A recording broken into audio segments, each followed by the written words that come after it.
नमस्कार। आज म चाहिँ यो तारकेश्वर नगरपालिकाको वडा नम्बर 6 स्थित गणेश थानमा आएको छु र यहाँ मैले एउटा सायद कसैले पनि त्यति थाहा पाउनु भएको छैन होला त्यो मन्दिरको बारेमा, जुन चाहिँ स्वस्तानीमा उल्लेख गरेको छ। जुन स्वस्तानीमा चाहिँ हाम्रो द्वारपालले स्वस्तानीमा पार्वतीको द्वारपालले चाहिँ शिवजीलाई भित्र छिर्न नदिँदाखेरि, जुन पार्वतीको छोराले छिर्न नदिँदा उहाँको चाहिँ शिर छेदन गरेर जुन एउटा हात्तीको बिउताउनको लागि हात्तीको शिर काटेर लगाइदिएको गणेश, हामीले मान्दै आएको गणेश भन्दा पूर्व जो शिर छेदन हुनुभन्दा अगाडिको गणेशको मन्दिरमा हामी छौँ।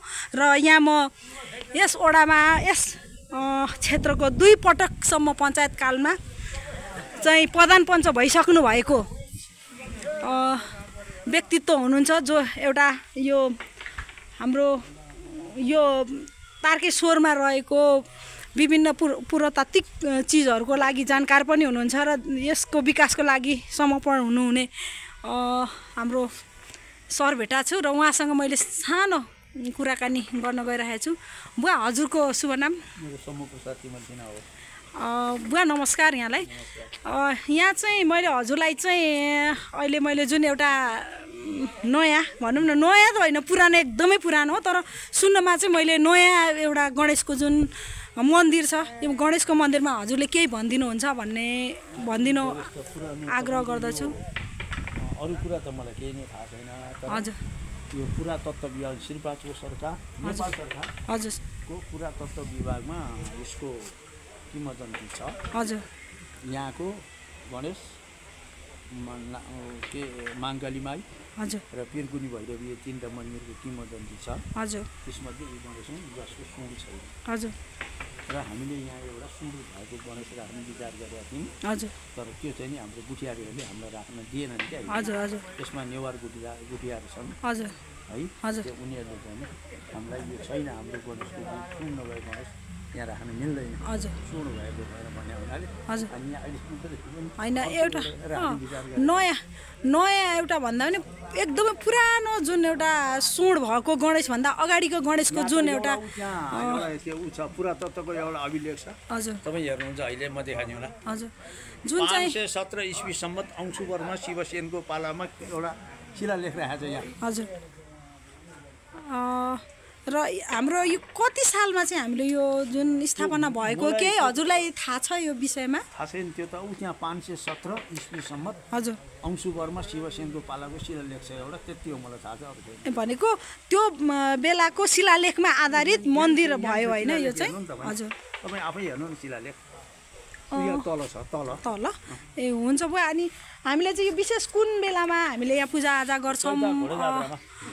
यो चाहिँ सबै हाम्रो सम्प्रदायलाई होइन, समुदायलाई खुल्ला हुन्छ होइन? सबैलाई खुल्ला हुन्छ। हजुर, विशेष हाम्रो यहाँ यो त्यो वर्ग भन्ने हिसाब किताब हुँदैन। हजुर, हामी सबै यहाँको बस्ती बस्ने जति सबै अब यो 4036 वर्गको सबैको जम्मै मान्छेले आएर यहाँ आएर पूजाआजा गर्न पाउँछन्। यहाँ सबै खुला हुन्छ, उनीहरूको लागि रोकटोक कसैको पनि छैन। हजुर, अनि हजुरले चाहिँ अब यसको लागि हजुर के यो व्यवस्थापनमा हुनुहुन्छ कि हुनुहुन्न, के छ? होइन, म व्यवस्थापनमा उ गरे पनि जे गरे नि नगरे नि, यो पहिला त माटो ढुसको थियो। हजुर, अनि यसलाई भवन मन्दिर बनाउने र त्यो पार्टी बनाउने पुर्खाहरूले गर्दै आउनाले अहिलेपछि त्यो त भत्कियो, नासियो गयो।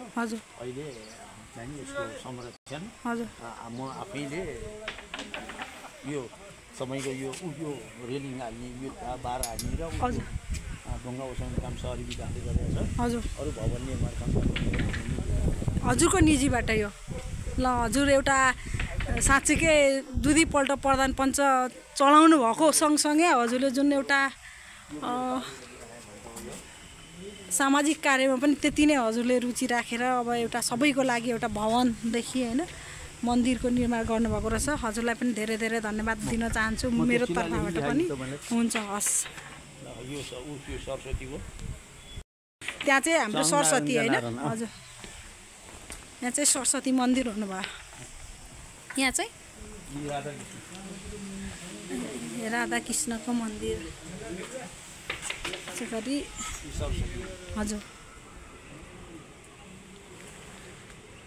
र विशेष गरी यहाँ कुन जात्राहरू के लाग्छ घोडा जात्रामा चैतमा घोडा जात्रामा हजुर यहाँ 5 दिन 5 अरी भन्ने जुन जात्रा चल्छ नि हजुर हजुर त्यही जात्रामा यहाँ जात्रा हुन्छ ए भनेपछि हाम्रो अनि पूजाको लागि हजुर पहिला अर्थ मन्त्रालयले दिन्थ्यो अहिले स्थानीय निकायले खर्च दिन्छ ए हजुर मन्दिरको लागि यो गणेश नारायण हजुर के सरस्वती र गणेश र माङ्काली माई अनि भैरवी तल पिर्कुनी भैरवीको लागि बुढाले खर्च दिन्छ ए हजुर गुठी पनि छ बुवा यहाँ गुठी पनि छ पूजा चलाउने ए हजुर त्यही भएर त अनि गुठिया र यसले चलाउने भने ए हजुर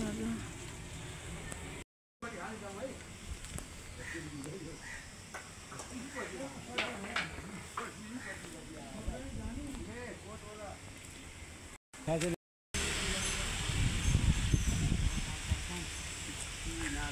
हाम्रो चाँगु नारायणको मन्दिर पनि स्थापित यहाँ रहेछ यहाँ चाहिँ एउटा पिपलको बोट पनि रहेछ र मन्दिर यहाँ चाहिँ हजुर 58 सालमा हजुर राजा वीरेन्द्र र ऐश्वर्यको देहावसानपछि हजुर उहाँहरूको 13औं पुण्यतिथिको दिन हजुर म आफैले रोपेँ दुईटै ए यो यत्रो ठुलो भइसक्यो यति चाँडो भएको 58 मा त हो नि 58 गते 31 गते रोपिया हो नि ए हजुर हजुर उहाँहरूको सम्झनामा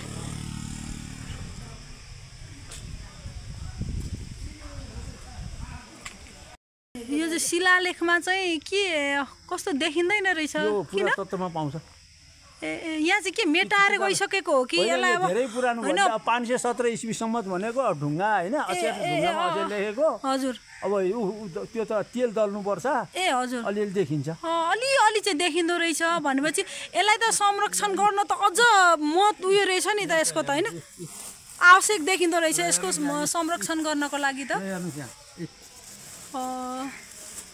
517 इस्वी सम्मतमा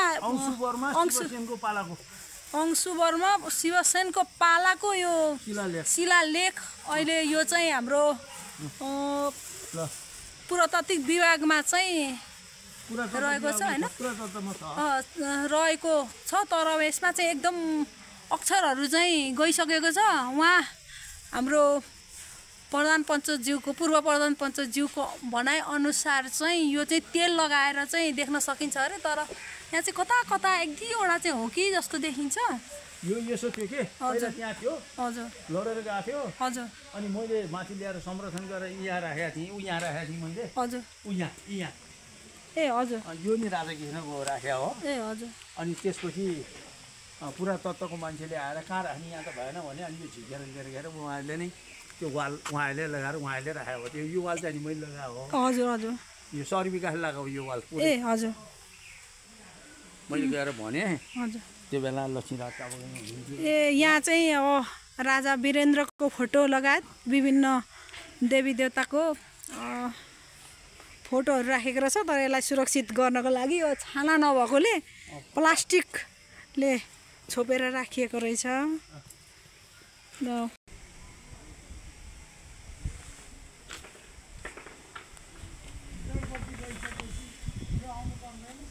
यो चाहिँ सुँड नभएको गणेशको मूर्ति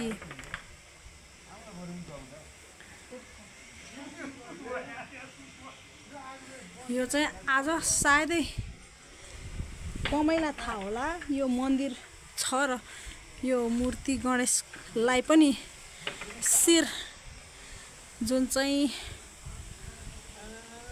हात्तीको सुँड भएको शिर नभएको त्यो भन्दा अगाडि जुन गणेश हुनुहुन्थ्यो उहाँको मूर्ति हो यहाँलाई मैले यहाँ जानकारी दिइरहेको छु यो चाहिँ हाम्रो तारकेश्वर नगरपालिकाको वडा नम्बर 6 स्थित गणेश स्थान र जुन चाहिँ पुरातात्विक विभागमा पनि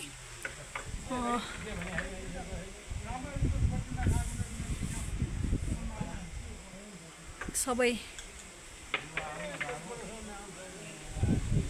इन्ट्री रहेको छ र त्यसलाई सुरक्षित यसको शिलालेखहरू सुरक्षित राखिएको यहाँ हाम्रो पूर्व प्रधान पञ्चज्यूबाट जानकारी भएको यहाँलाई जानकारी गराउन चाहन्छु।